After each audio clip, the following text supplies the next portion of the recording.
Imagine opening your eyes and realizing that every single safety net, system, and comfort you have ever known in your entire life has vanished in a single terrifying heartbeat. No towering steel skyscrapers against the sky, no paved asphalt roads stretching toward the horizon, no faint hum of electricity running through the walls, no running water at the turn of a handle, and above all, no Wi-Fi. Just raw, dense, imposing, and completely untainted primeval wilderness stretching as far as your eyes can possibly see. Your brain, operating on pure muscle memory built over decades of habit, triggers your very first modern instinct. You reach into your pocket and pull out your smartphone. You tap the glass. The screen lights up with its familiar bright glow, but there are no cell towers here to receive a signal, no satellites orbiting in the upper atmosphere, no distant server farms processing data streams. In less than 5 seconds, that $2,000 marvel of modern engineering, microchips and polished glass, has been completely stripped of its purpose. It isn't a portal to the collective knowledge of human civilization anymore. It is nothing more than a useless, ridiculously expensive, shiny rock. Psychologists and neuroscientists have a specific term for what begins happening to your brain in a moment like this: digital withdrawal. But unlike attempting to quit a screen habit at home in your living room, here in the ancient past, that sudden psychological shock triggers an immediate, overwhelming, and paralyzing panic attack. Why? Because for your entire life in the 21st century, your concept of anxiety was tied to abstract, artificial pressures, overdue utility bills, tight work deadlines, awkward social interactions, or unread text messages. But here in the Stone Age, anxiety isn't abstract. It is hardwired into a single, brutal, primal truth: the very real, immediate threat of being hunted and eaten alive. Your senses, which have spent decades being dulled and lulled to sleep by bright indoor lighting, air conditioning, soft clothing, and endless passive screen time, are suddenly slammed into maximum overdrive by your nervous system. Every sharp snap of a twig 30 yards away sounds like a predator creeping up on you. Every subtle rustle in the high grass feels like an impending trap. Your amygdala, the ancient almond-shaped alarm system buried deep within your brain, begins firing off endless, uncoordinated survival signals without your permission. A massive surge of adrenaline floods your bloodstream at record speed, dilating your pupils, spiking your heart rate to dangerous levels, causing sweat to pour from your skin and forcing your entire body into a desperate, primal state of fight or flight. There is just one massive, embarrassing problem. Modern humans simply aren't built for sprinting through an ancient, unforgiving, brush-choked jungle. Within just 2 short hours, raw biological reality sets in as your body aggressively demands fuel. Your stomach starts grumbling with a hollow, painful ache, but there is no refrigerator to casually swing open and no grocery store down the street. Walking cautiously through the dense forest, your eyes spot a bush packed with bright, plump purple berries. They look incredibly tempting to your starving body, but a terrifying realization suddenly stops your hand in midair. Do you actually know with absolute certainty if those berries are a delicious, life-saving snack? Or a lethal neurotoxin that will shut down your liver and kidneys before the sun goes down? It is in this exact, agonizing second that you realize just how completely, hopelessly dependent you were on search engines for basic, fundamental life and death survival knowledge. Without a glowing glass rectangle to tell you what is safe to consume, you are completely, functionally blind. As the sun begins to dip below the prehistoric horizon, painting the sky in deep shades of crimson and violet, the ambient temperature drops at a terrifying speed. The mild breeze turns into a biting wind, and hypothermia immediately becomes your next primary lethal threat. Desperate for warmth and light, you decide to make a fire, recalling half-remembered scenes from Hollywood movies where the protagonist effortlessly sparks a flame in seconds using basic materials. But as you kneel on the damp dirt, frantically rubbing 2 wooden sticks together until your palms are raw and covered in painful blisters, you quickly discover that friction fire isn't as simple as a 30-second online video tutorial makes it look. Without fire, you are left completely exposed to the dark. You have no heat source to fight off the freezing night air, no protective barrier of light to keep nocturnal predators at bay, and no possible way to sanitize or cook anything you might manage to forage or catch. Night 1 in the Stone Age is nothing short of an absolute psychological nightmare. It is total, suffocating, pitch-black isolation under an ancient sky.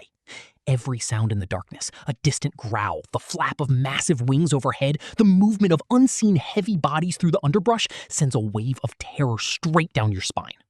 Yet, as you curl up into a tight ball against the cold, hard surface of a rock face and force yourself to look upward, something incredible and transcendent happens.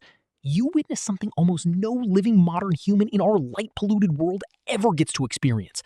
A night sky so completely pure, untouched, and unpolluted that the Milky Way looks like a thick, glowing river of diamonds painted across deep space. Your modern comforts are gone. Your digital safety net has completely dissolved into dust. But deep within your skull, the human brain, the most complex, highly adaptive evolutionary tool on the entire planet, is finally waking up from its modern slumber. And just when you begin to adjust to the heavy silence of the ancient night, the faint, unmistakable crunch of footsteps echoes from the dark bushes nearby.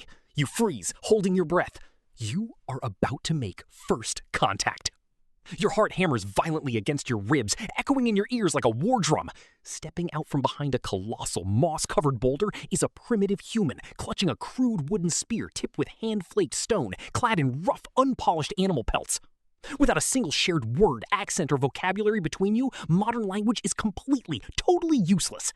Your immediate physical survival now hinges entirely on nonverbal cues, micro-expressions, and the fundamental rules of ancient social psychology.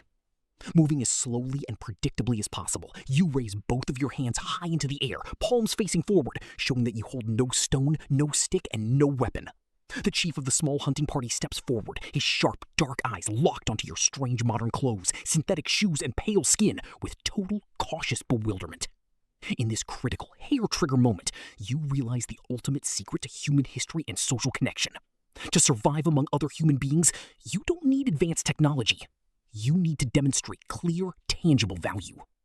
Crouching down on the dirt ground between you, you pick up a sharp stone and carve clean, simple visual symbols into the flat rock, drawing water drops, animal tracks, and basic shelter shapes. You bridge a 300,000-year gap in human evolutionary separation through pure, nonverbal visual art.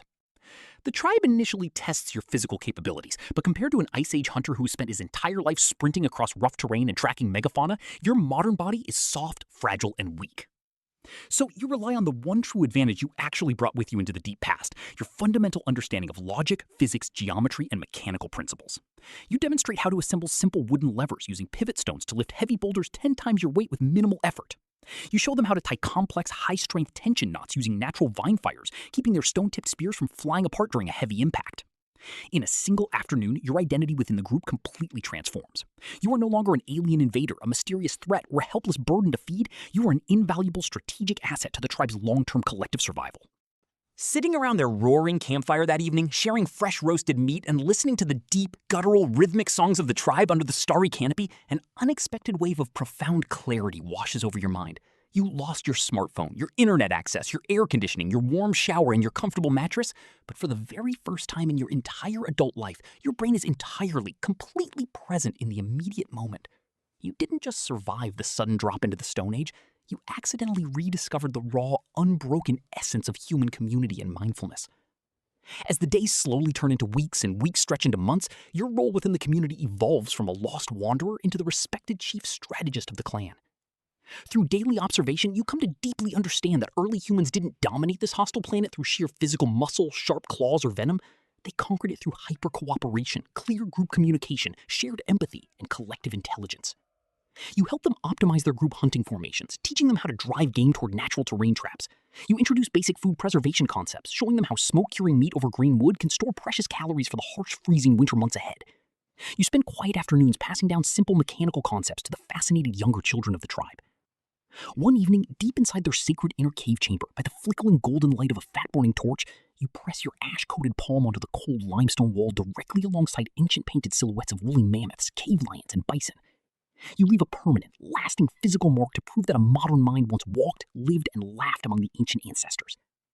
Standing atop a high, rocky ridge, looking out over the wild, sweeping valley at dawn, watching the gentle gray smoke rise peacefully from the tribe's morning fires, the constant, suffocating background noise of the 21st century, the relentless phone notifications, the stressful news cycles, the career pressure, and the endless social media comparison is completely, blissfully silent. You didn't just adapt to losing your modern world, you helped build a meaningful, purposeful life inside of theirs. Because true human resilience was never stored inside our electronic gadgets, our infrastructure, or our digital tools. It has been hardwired directly into our nervous systems and brains from the very beginning of our species. Then, without warning, a blinding, silent beam of golden light engulfs the surrounding landscape. You gasp violently for breath, your eyes flying open as your consciousness snaps back like a stretched rubber band. You are lying flat on your back on the clean, cold hardwood floor of your modern apartment room. Outside your window, the distant, familiar hum of morning city traffic reverberates through the double-paned glass. You sit up quickly, your heart pounding, and reach onto the wooden side table to grab your glowing smartphone. Its screen is lit up with dozens of red notification badges, missed calls, group chat alerts, and breaking news updates. But as you sit there staring down at those bright red numbers on the glass, something deep inside of you has fundamentally, permanently shifted. The daily anxiety and constant mental clutter that used to consume your life suddenly feels remarkably small and insignificant. You realize that modern existence is filled with artificial, manufactured stresses, but your human mind was built by millions of years of rigorous evolutionary trial for true adaptability, quiet strength, deep connection, and inner calm. You gently place the glowing smartphone face down on the wooden table, stand up on your own 2 feet, and walk over to the large glass window. Looking out past the neon signs, power lines, and towering concrete skyscrapers, you look up toward the soft early morning sky, remembering the pristine, awe-inspiring starry canopy of the Stone Age. You didn't just survive a trip into the ancient past, you brought back an unbreakable, lifelong perspective on the present. If this journey made you look at human history, your own mind, and the modern world a little bit differently, make sure to hit that subscribe button, feed your curiosity, and join us on the next animated deep dive with Curiosity Sketch.